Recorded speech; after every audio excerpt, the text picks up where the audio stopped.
जो शहरात तैनात आहे काय? सोलापूर शहरात सकाळपासूनच बंदच्या पार्श्वभूमीवर मोठ्या प्रमाणात पोलीस बंदोबस्त तैनात करण्यात आलेला आहे। कुठल्याही सिव्हिलियन व्यक्तीला, सर्वसाधारण नागरिकाला बंदचा त्रास होणार नाही याची दक्षता घेण्याचे आदेश पण सर्व पोलीस स्टेशन स्तरावर देण्यात आलेले आहेत।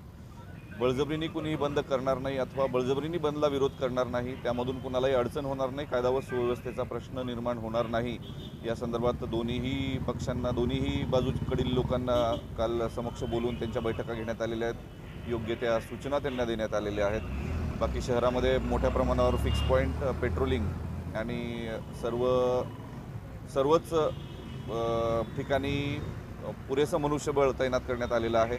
यामध्ये प्रामुख्याने RCP आणि जलद प्रतिसाद पथकेसुद्धा वरिष्ठ अधिकाऱ्यांसोबत ठेवण्यात आलेली आहेत आणि विदिन अ मिनिट कुठल्याही ठिकाणी मनुष्यबळ पोचेल या पद्धतीने प्लॅनिंग करण्यात आलेली आहे। त्यामुळं सर्व बंदचे आयोजक असो किंवा बंदला विरोध करणाऱ्या संघटना असो, या सगळ्यांनाच पोलिसांकडून आवाहन करण्यात आलेलं आहे की आजचा दिवस हा शांततेत आपण घालवायचा आहे आणि नागरिकांना कुठलाही त्रास, आपल्याकडून कुठलंही बेकायदेशीर वर्तन होणार नाही याची दक्षता घेण्याबाबत सर्वांना सूचना देण्यात आलेल्या आहेत।